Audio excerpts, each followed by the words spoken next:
ராஸ்ரீ சர்க்கரை ஆலை சார்பாக அனைத்து விவசாய பெருமக்களுக்கும் அன்பான வணக்கங்கள். நாம இப்ப சொட்டுநீர் பாசனம் மூலியமா கரும்பு சாகுபடி செய்யறப்ப கவனிக்க வேண்டியதை பத்தி பகுதி 1லையும், அரசு மானிய திட்டத்தின் மூலியமா சொட்டுநீர் பாசனம் அமைப்பதற்கு தேவையான ஆவணங்கள் மற்றும் வழிமுறைகளை பத்தி பகுதி 2லையும் பார்க்கலாம். நிறைய விவசாயிகள் சொட்டுநீர் பாசனம் அமைக்கிறத தண்ணீர் சேமிப்புக்குன்னு நினைக்கிறாங்க. அதனால நம்மகிட்ட தான் தண்ணி நிறையா இருக்குதே அப்படின்ட்டு வாய்க்கால் பாசனம் மூலியமா விவசாயம் செஞ்சுட்டு வர்றாங்க. அது முற்றிலும் தவறான ஒன்று. நீரில் கரையக்கூடிய உரங்களை பரிந்துரைப்படி பாசன நீரில் கரைத்து பக்கவாட்டு குழாய்கள், லேட்ரல் குழாய்கள் மூலம் கொண்டு சென்று சொட்டுவான்கள் மூலம் பயிரின் வேர் பகுதிக்கு அருகிலேயே கிடைக்குது. இதனால தண்ணீர் சேமிக்கப்படுவதோடு உர இழப்பும் தடுக்கப்பட்டு பயிர்கள் நல்ல முறையில் தண்ணீரையும் உரங்களையும் பயன்படுத்துவதால மகசூல் மிக அதிகமாக எடுக்க முடியும். எனவே இதை சொட்டு நீர் பாசனம்னு சொல்வதை விட சொட்டு நீர் உரப்பாசனம்னு சொல்வது தான் சரியா இருக்கு. மகசூல் அதிகரிப்பிற்கு பல்வேறு தொழில்நுட்பங்கள் இருந்தாலும் இந்த சொட்டு நீர் உரப்பாசனம் என்பது மகசூல் அதிகரிப்புல மிக முக்கிய பங்கு வகிக்குது. எனவே தண்ணி அதிகமாக இருக்கக்கூடிய விவசாயிகளும் சொட்டு நீர் பாசன முறையில் கரும்பு சாகுபடி செய்தோம்னா மேலும் கூடுதல் மகசூல் எடுக்க முடியும். கரும்பானது 10 முதல் 12 மாதம் வரை சாகுபடி செய்யக்கூடிய பயிர். எனவே அதன் வளர்ச்சி பருவத்திற்கு ஏற்ப தண்ணீரையும் உரங்களையும் கொடுப்பது மிக முக்கியம். தற்போதைய காலகட்டத்தில் பருவமழை போதுமான அளவில் கிடைக்காதது, நிலத்தடி நீர்மட்டம் குறைவது, எதிர்கால தேவைக்கேற்ப தண்ணீரை சேமிப்பது போன்ற காரணத்தினாலையும் கரும்பு மகசூல் ஏக்கருக்கு 35 to 40 டன் என்ற ஒரு தேக்க நிலையில் இருப்பதுனாலையும் தண்ணீரை சேமித்து மகசூலை அதிகரிக்க இந்த சொட்டு நீர் உரப்பாசனம் என்பது தவிர்க்க முடியாத ஒன்றாகிறது. சொட்டு நீர் பாசனத்தில் லேட்ரல் குழாய்களை மண்ணிற்கு மேலே போடுவது மற்றும் மண்ணிற்கு அடியில் பதிப்பது என 2 முறை உள்ளது. இதில் கரும்பு பயிருக்கு லேட்ரல் குழாய்களை மண்ணிற்கு அடியில் போடக்கூடிய முறையில் தான், அதாவது சப்சர்ஃபேஸ் ட்ரிப் இரிகேஷன் சிஸ்டம்ங்கிற முறையில் தான் 4.5 அடி இடைவெளியில் லேட்ரல் குழாய்களை மண்ணுக்கு அடியில் பதித்து ஒற்றை வரிசையில் கரும்பு நடவு செய்வது தான் சிறந்த முறை. இதைத்தான் நம்ம ராஸ்ரீ சர்க்கரை ஆலையும் சிபாரிசு செஞ்சுட்டு வர்றாங்க. இம்மாதிரி லேட்ரல் குழாய்களை மண்ணிற்கு அடியில் பதித்து கரும்பு நடவு செய்யும் போது களை எடுப்பது, மண் அணைப்பது, தோகை உரிப்பது, கரும்பு அறுவடை செய்வது போன்ற சமயங்களில் லேட்ரல் குழாய்களை வெளியே எடுக்கணுங்கிற அவசியம் இல்லை. அத்தோட இயந்திரங்களை கொண்டு எளிதாகவும் லேட்ரல் குழாய்களுக்கு பாதிப்பு இல்லாத வகையில் கரும்பு அறுவடை செய்ய முடியும்.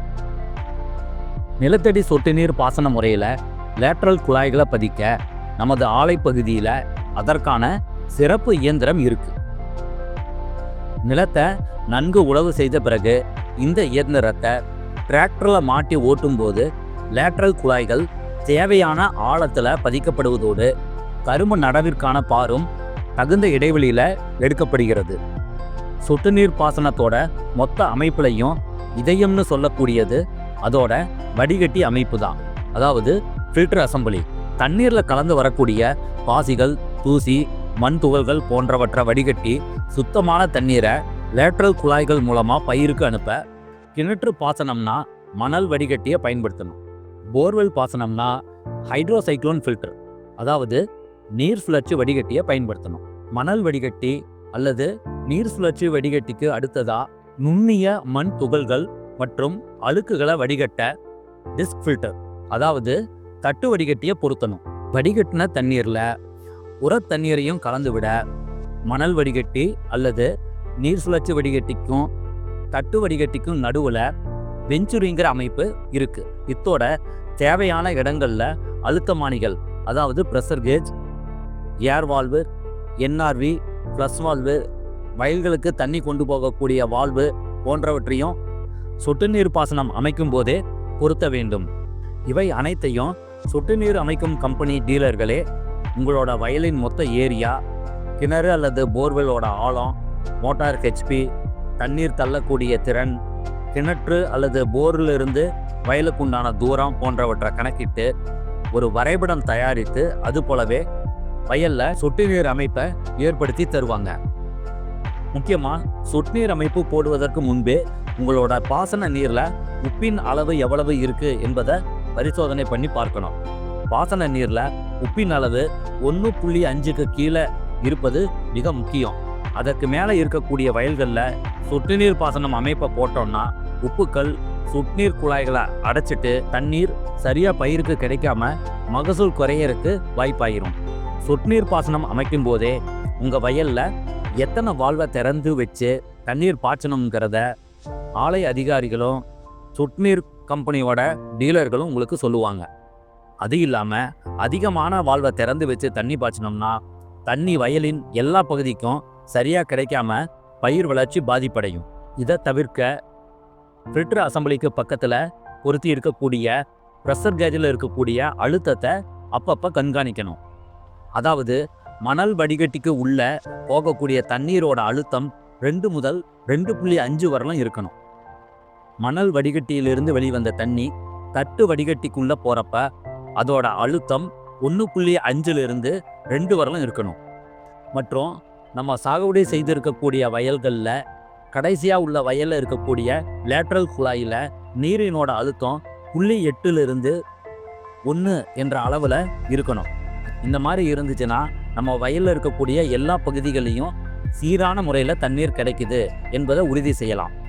சொட்டுநீர் போட்ட விவசாயிகள் உரங்களை, அதாவது யூரியா மற்றும் வெள்ளை பொட்டாஸ் உரங்களை பரிந்துரைப்படி சொட்டு நீரில் மட்டும்தான் கரைத்து கொடுக்கணும். இத்தோட ஆலை மூலம் கொடுக்கப்படும் ஹியூமிக் ஆசிடையும் வாரம் ஒரு முறை ஏக்கருக்கு 1/2 லிட்டர் வீதம் உரத்தோட கலந்து கொடுக்கணும். ஆனால் காம்ப்ளெக்ஸ் மற்றும் நுண்ணூட்ட கலவை உரங்களை மண்ணில் மட்டும்தான் கொடுக்கணும். இம்மாதிரி சொட்டுநீர் போட்ட வயல்களில் உரங்களை தண்ணீரில் கரைச்சி விடாமல் எல்லா உரங்களையும் நேரடியாக மண்ணில் கொடுத்தோம்னா பயிர் எடுத்துக்கக்கூடிய அளவு குறைஞ்சு மகசூல் குறையிறதுக்கு வாய்ப்பாயிரும். சொட்டுநீர் அமைப்பு நல்ல முறையில் இயங்குறதுக்கு அதோட பராமரிப்பு மிக மிக முக்கியம். இதில் தினசரி பராமரிப்பு, வார பராமரிப்பு, மாத பராமரிப்பு, வருட பராமரிப்பு என 4 முறையில் பராமரிப்பு செய்ய வேண்டியது அவசியம். இம்முறையில் பராமரிப்பு பணிகளை சரியான முறையில் செஞ்சுட்டு வந்தோன்னா குறைஞ்சது 7 வருஷத்துக்கு சொட்டுநீர் அமைப்பை நல்ல முறையில் பயன்படுத்த முடியும்.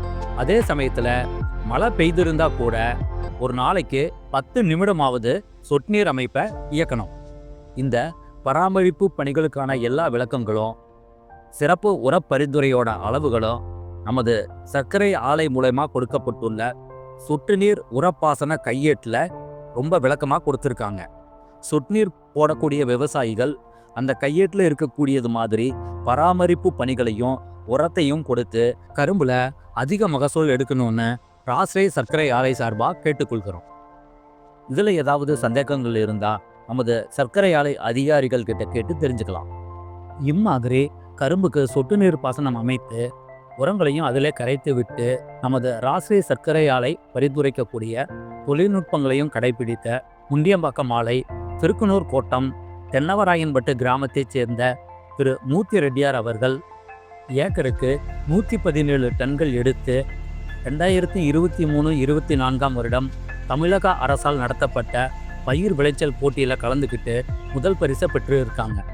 அதை பற்றின தனிய வீடியோவும் உள்ளது. இந்த வீடியோவிற்கான லிங்க்கு கீழே டிஸ்கிரிப்ஷனில் இருக்குது. மேலும் விவரங்களுக்கு அந்த வீடியோவை பார்க்க கேட்டுக்கொள்கிறோம். சொட்டுநீர் பாசனம் அமைப்பதற்கான அரசின் மானிய திட்டங்களை பற்றியும் அதற்கு தேவையான ஆவணங்கள் என்னென்ன என்பதை பற்றியும் பகுதி 2ல் பார்க்கலாம். நன்றி.